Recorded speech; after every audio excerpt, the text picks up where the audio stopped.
Obana bama banyongero bajjukiza nti World War 3 yatandise.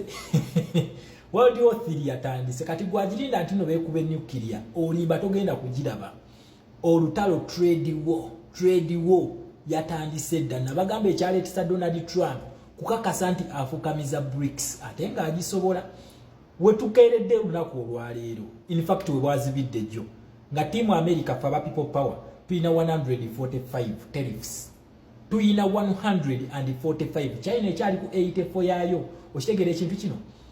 muwaliwo ne muno comrade yabuza tariffs chechi zino jibeera misolo bakuba misolo kakasa kati leero ne kabaka jirita bwe kati akayingire eggwanga lya America nga kava China bakagala ko 145% je bakagala ko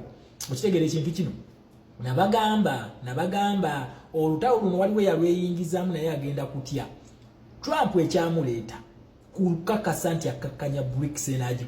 ajije kufuna olutawo luno China egenda kukka wansi economically naye ate bangi ba dictators bagenda kuva kuba president bangi mu Africa okitegera buli leaning wa China buli yetute mu kabinja kana ka BRICS agenda kukisasulya kati njagala olabe EU kyekolo giraba EU Trump olwagambye nti na pause for 90 days EU ne mujjako tariffs zona ziyabadde mukubye nabagambye ono comedy waabwe gwe babadde mu kubanga EU always babadde ku side yani ya America tasobola kumuva mu last minute ono yalese kanga mwao kulaga nti naye akoze eki yankiikirya naye nabagambye olutalo luno America lweriko baludde banga nga bapanga olutalo luno baludde banga nga balupanga okitegere ekintu ekyo kubanga baagala wakati ya BRICS akabinja kana aka BRICS China ye largest economy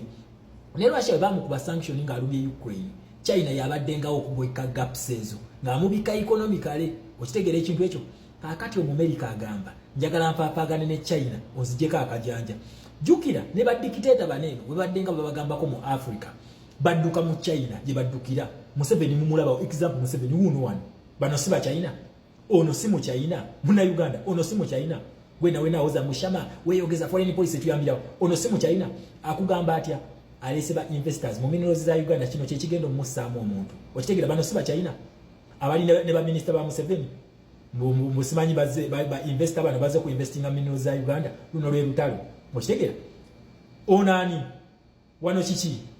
okitegera ekintu ekyo so bana Uganda sagala twebuzeebuze bino ebintu babiba kweka nenna kugambye wona understanding olutalo luno ogenda kusituka ng'oyina lo ogetujjeko akana akasajja tekakyalina wakuddukira tekakyalina okitegera ekintu ekyo China tekyasobola kuba wa sente ng'ebizibu bijijjidde tesobola kati naye egenda kupozinga okitegera ekintu ekyo kati jukira Russia adependinze ku China South Africa adependinze ku China jukira ne South Africa naye bakoze eki bamugobyeyo okitegere bamugobye Congo sadaka bagizaayo okitegere ekintu ekyo era South Africa mbu bali mu nteeseganya ne Congo batese deal endala tenagwa kuba America akyakola akyaliwo eno company ya America ogiraba eno company ya America yezeemu okutandika bakugamba nti wadde ba M23 bakyaliyo neyo company etandise okukola ki resumes mining eno bagita Alpha Mine ogiraba ya America etandise extracting a tin yono mu Uganda alikasese tuina tin ne tungsten nakugambye bana Uganda tuli balangira mu luno olutalo tebadda mu kutiisa bana Uganda tuli bagagga aba MP obusente bwebabyete muri tuli bagagga ate kye mulina okumanya omutwe ekyenyanja kivunda kutandikira ku mutwe so kakati tetugenda kufokasinga nnyo ku byenkira ebyo kasengejja ka revolution kati etandise basengejja enkenku zona ezibadde zikolera mu fake system wa fake democracy zona zigenda mu just mu makinge ba MPs abalidde embuzi tubagobe wena analonda NRM ogenda kulonda kubona kati ndoza mukitegedde kibaita revolution nabagambe no revolution yo yekolere kubo tebagikolera kubo ebyo mwalimu tugende twekalakase wekalakasa bichi kano kasengejja yo egenda kwesengejjeza enkenku zonna eziteeke ebbali kati gwe munansi sirowooza nti oli musiru nnyo okuzaayo ba MP ba NRM n'aba people power abalidde awo wengenda okulabira amagezi gammwe wegali okitegeera ekintu ekyo wengenda okugalabira ntegere nti ddala bannayuganda baatuwunzika already revolution ye bakulaze ababibona bonna bakulaze ne gamba tebali kuggwe okitegeera ekintu ekyo wemaze bakulaga nti no tebali kuggwe kiki olina okukola goina kujjayo ndaga muntu yo nogikubako enfufu nogenda noyera buli NRM wali NRM lini ngibonna ate ne mu Uganda tuna ba independence bonna ne ba independent ne mubeera okitegera ekintu ekyo then netufaafagana n'akasajja ka Museveni kubanga economy wise kanaku Museveni mwavu